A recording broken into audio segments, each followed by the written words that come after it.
عارف صاحب، کیونکہ ہم فکری سیرت کی بات کر رہے ہیں تو ہم آپ سے چاہیں گے کہ نبی کریم صلی اللہ علیہ وسلم کی سیرت سے فکری عروج کے کون سے پہلو سامنے آتے ہیں، فکری عروج سے کس طرح کی ہم ترغیب ان سے حاصل کر سکتے ہیں؟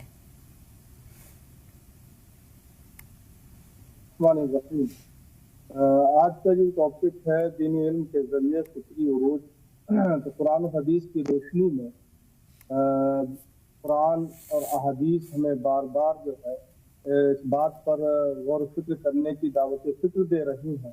اللہ کے رسول صلی اللہ علیہ وسلم کی زندگی ہو اور زندگی جو ہے وہ قرآن کا آئینہ دار ہے۔ انسان کی اصل عظمت جو ہے اس کی فکر، شعور اور علم میں مضمر ہے۔ آج کے دور میں جہاں سائنسی ترقی نے حیرت انگیز ایجادات سے دنیا کو بدل دیا ہے، وہیں انسانیت ایک فکری بحران کا بھی شکار ہے۔ سوال یہ اٹھتا ہے کہ دنیا کا تعلق جو ہے وہ دین سے کس انداز میں ہمارا ہونا چاہیے؟ دین کا تعلق صرف عبادات تک ہی محدود ہے یا زندگی کے ہر پہلو کو دین جو ہے محیط ہے؟ تو جب قرآن و سنت کا ہم مطالعہ کرتے ہیں تو اسلام میں علم کا تصور ہماگیر ہے، جو دنیاوی اور دینی علوم دونوں کو اپنے دامن میں سمیٹے ہوئے ہے۔ اسلام نے آغاز ہی میں تعلیم و تعلم پر زور دیا۔ قرآن کی پہلی وحی میں ارشاد ہوا، اقرا بسم ربک الذی خلق، یعنی پڑھو اپنے رب کے نام سے جس نے پیدا کیا۔ قرآن نے فرمایا اقرا، پڑھو۔ اب کیا پڑھو؟ تو بسم ربک الذی، اپنے رب کے نام سے پڑھو۔ اب یہاں پر قرآن پاک نے کسی خاص چیز کی طرف رہنمائی نہیں کی کہ کیا پڑھنا ہے اور کیا نہیں پڑھنا ہے۔ آگے کی آیت، اسی آیت کا ایک حصہ خلقہ ہمیں بتاتا ہے۔ اب کس کے نام سے پڑھو؟ جس نے پیدا کیا۔ اب کس نے پیدا کیا؟ رب نے پیدا کیا۔ تو رب نے کیا کیا پیدا کیا؟ تو رب نے سب کچھ پیدا کیا۔ تو اب ہمیں یہاں پر قرآن کی اس آیت کا ترجمہ یوں کرنا ہوگا کہ پڑھو سب کچھ اپنے اس رب کے نام سے جس نے سب کچھ پیدا کیا۔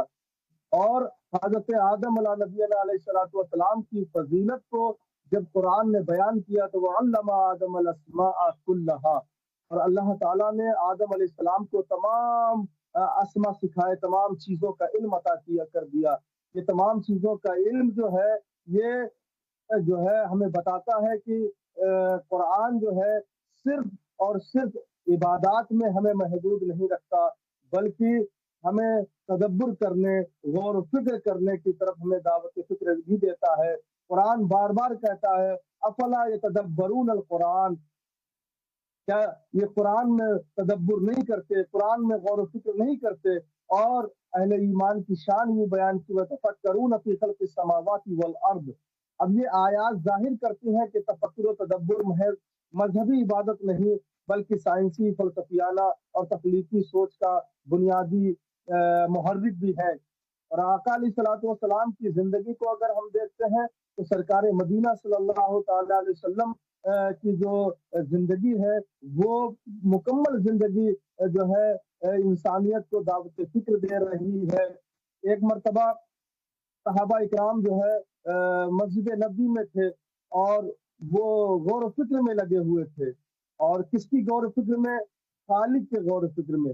سرکار مدینہ صلی اللہ علیہ وسلم کا وہاں سے گزر ہوا، سرکار مدینہ صلی اللہ علیہ وسلم نے ان کی گفتگو کو سنا تو سرکار نے فرمایا تفکروا فی الخلق ولا تفکروا فی الخالق، مخلوق میں، خلق میں، اللہ کی تخلیق میں غور و فکر کرو، خالق میں غور و فکر نہ کرو۔ خالق میں غور و فکر جو ہے وہ شیطانی وسوسہ آپ کو ورغلائے گا کہ ہر چیز کو رب نے پیدا کیا، رب کو کس نے پیدا کیا؟ رب جو ہے ہمیشہ سے تھا، جب کچھ نہ تھا تو رب تھا۔ اللہ کے رسول صلی اللہ علیہ وسلم نے صحابہ اکرام کو جو ہے عملی طور پر اور قولی طور پر یہ فرما کر کہ تخلیق میں، کائنات عالم میں غور و فکر کرو۔ جب آپ غور و فکر کرتے ہیں کائنات عالم میں تو آپ اس منزل پر پہنچتے ہیں کہ اہمیت دی گئی ہے، اور اسی کو اور تفصیل سے جانیں گے۔ ہمارے ساتھ کالر ہیں، ان کا سوال لے لیتے ہیں۔ اندور سے ہمارے ساتھ ایک کالر ہیں، جی اپنا سوال بتائیں۔ السلام علیکم۔ اور